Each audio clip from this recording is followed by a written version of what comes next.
Hi, guys. I was thinking about the fact that most of us have money issues at some point in our life, unless you're independently wealthy. Um, and something, when you're living your life, something comes up at some point in time and it just devastates your wallet. You have like a medical issue you have to take care of, or you have your car breaks down, or maybe you need to move and you have to use your credit cards for that. So things happen in our lives that really put us in even worse situations financially. Studies have shown that about 40% of people in America don't even have like $400 in ready cash available for an emergency. And I'm definitely in that camp right now. I wasn't always in that camp. Up to about a year and a half ago, I had that extra money for probably a couple of years. I had always some extra money. So, but when you're in that situation where you don't even have like a good emergency fund, it's just tough. It is really tough to get by. So it doesn't help the matters that in the last couple of years, of course, inflation spiked up. And even though it's more normalized now, it's not like the prices have come down, as you've probably noticed at the grocery store or anywhere else. Maybe the growth isn't as big as it was. We're not at that huge amount of inflation, but other than gas prices in my area, I haven't really noticed much else coming down. Maybe the price of eggs has come down.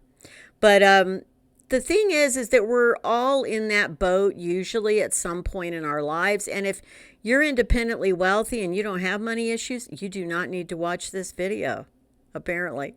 So anyway, this came to light with me, especially in the last probably almost 2 years, because it was about 2 years ago that things started to derail for me because I made the mistake of buying a used car. And I used all my cash to do that. I did a separate video on that. I'll link that above or whatever after this one. But that really like took me for a ride, literally and figuratively. So the car needed repairs. Whatever extra money I had to repair the car within a couple of months of buying it. The car took, a lot of my cash. And then I still had some credit card debt, which then was made worse because I didn't have a lot of extra cash. And you get into that cycle when you start running up your credit cards, then you have to pay them. So then you don't have as much extra cash on hand, and you know how it goes. And if you've also watched the video where I live on just Social Security, so I only live on about, we got an increase now, so it's about $1,250 a month. And I do live in low-income senior housing, and I don't pay a lot for my rent, which is wonderful. I pay 30% of my income for rent. But I don't have a lot of extra money when I'm still trying to pay off credit cards. Now, I did sell my car this past May, and that helped a little bit, but I'm still in credit card debt. And at least I don't have a car draining me at the moment, but I am still in debt. So the reason I brought this up today is it occurred to me a lot of people probably are in over their heads, whether you live on a very low income like I do, or you have a much bigger income, but maybe you have a lot more debt. So it's an issue when, sometimes you just don't have the money for something. Well, this came to light with me because I have been faced with a possibility of moving in the next year, let's say. I actually put in applications at other low-income senior housing in different cities. None of them too far from where I am now because I can't even afford to move across the country. Are you kidding? But the thing is that I was hoping that I would have things settled enough that I'd be able to maybe make a move in April or May coming up. Well, when I crunch the numbers, it doesn't look good. Now, I would like to move. The main reason I'd like to move is I would have more medical care and that sort of thing where I'd be moving to, which considering I've just had health issue, which is still ongoing to some degree. It's better, but it's not gone. It makes me really nervous to be in a place where I have to, go for 2, 3 hours to get to, specialists or, decent hospitals or things like that. So there is a practical reason for wanting to move, and it's also I'd like to move. I'd like to move to a little bigger place. I'd like to have more options for, grocery shopping and cultural events and just things like that. Just more things that I could be involved in.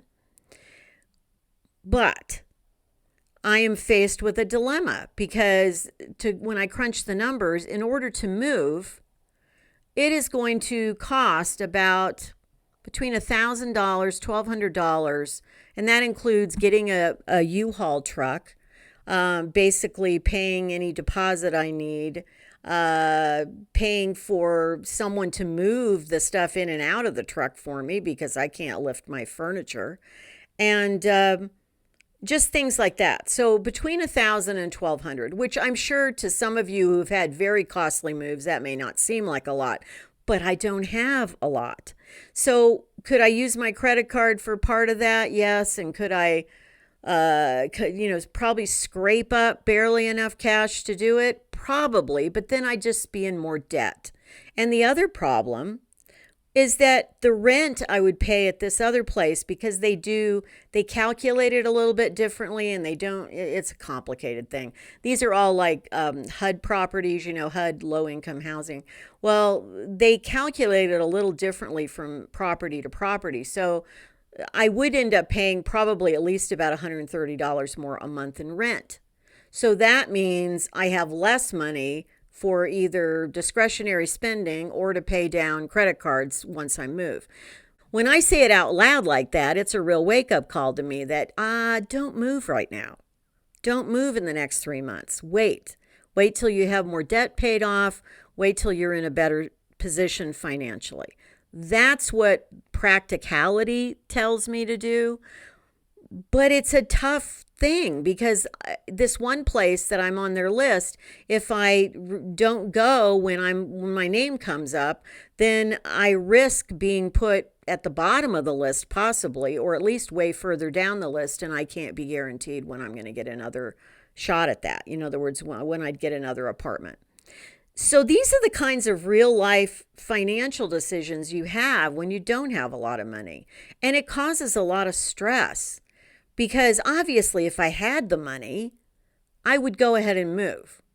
I would do it. If it wasn't going to put me in a worst case, situation financially, I would do it. But it just doesn't seem practical to me. And I don't want to be even more underwater than I am now. So as I'm talking through this on this video, it occurs to me I need to wait. And hopefully this place will put me at least somewhat further down the list, but not at the bottom of the list. So maybe by the end of this year, I can, make that move, because I do need to do that at some point. I'm getting older. I'm going to need more medical care as I get older anyway. So it just makes sense to be in a place where I have access to better, medical facilities and doctors. So that's my situation. And it brought up the theme for this, which is that, sometimes when you don't have the money, what are your options? Well, you may have to wait for things, like I may have to wait for this. Or, sometimes I know people that have to wait to get their car fixed. They just don't have the money to get it fixed. They don't have a credit card, or they don't have any room on a credit card, and they just can't do it. If you have family that you can borrow from, that's an option. I'm not a big fan of that because of, I know what happens when you do that. And if you can't pay it back, then, it causes all kinds of family problems. So, unless it's really life or death, I don't recommend you have to go to family or friends for that. But it's a real issue. And I think there's so many people struggling right now financially in this country. Not even speaking of, all the people around the world that live on even less and really struggle.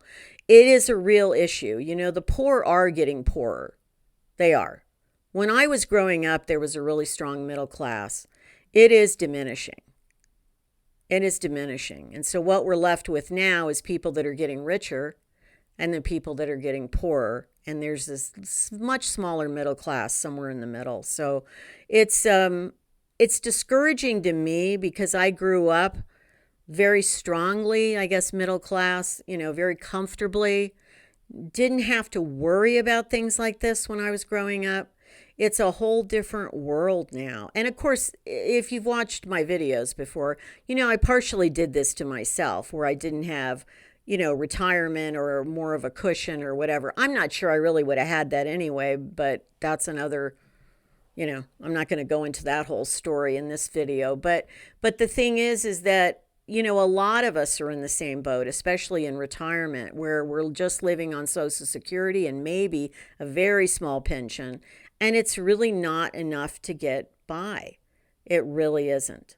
And all this really highlights how difficult it can be to make financial choices as we get older. In other words, to choose what to take care of or not take care of. If it's your health or something like that, that should really be a priority. But if it's a discretionary expense and you can't afford to do it, then, you kind of have to wait. I wish I had made better choices when I was younger, but now, better late than never. At least I'm trying to make smart choices now. And so I am going to delay the move because it just doesn't make sense to put myself even more, in jeopardy or in debt to do that and then just be struggling and more stressed out about it. It's kind of like I'm going to be stressed either way because I'm going to be nervous about getting to doctors and things like that if I need to in the next few months. But you know what? It's still a smarter decision to stay for now. So that's my decision. But I wanted to talk about this today because I hope that it's a cautionary tale for any of you that are watching this, that, if you're younger and you're putting money away for retirement and you're making wise choices with your money, continue that. And if you aren't doing that, please start doing that. Don't wait till you're in your 60s to have a wake up and realize you need to really take care of your money. So my best advice to all of you out there would be to make a budget if you don't have one, stay within your budget, and build an emergency fund. Build an emergency fund. They've often said that's because if you lose a job, you want to have enough to get by till you get another job. Even if you're not working, even if you're retired or whatever, you should still have an emergency fund because you never know what's going to happen where you're going to need to spend money for. Maybe insurance won't cover something, maybe something happens to your car, whatever. It could be anything. So please, I hope all of you, I should be a cautionary tale for all of you that you do not want to go through what I've been going through especially the last year, because I had a big it was a dental emergency a year ago that I didn't have money for and insurance wouldn't cover it. So that was a problem. So, things come up, and if you don't have that emergency fund, you're really, really in a bad situation. Take care of your money. I'm learning to do that myself and have been for the last several years, but I've really got to buckle down this year and really do it. And so what I would say to you today, I guess I needed a pep talk, and maybe I'm giving you one too, is please take care of your money so it can take care of you. As you get older, you're going to need that money. And for those of you who are watching this video that are a little bit younger, make sure you make wise money choices and decisions. It is so, so critical to living a, comfortable life, not, even like a luxurious life, but just a comfortable life as you get older. So if you've gotten something out of this video today, please tap that like button. And if you haven't subscribed yet to the channel, it'd be so appreciated. If you can see, I'm in the 900s trying to get to that 1,000. So any subscriber would be welcomed. So I wish you all well. Until next time, be well, be kind, keep moving forward, and take care.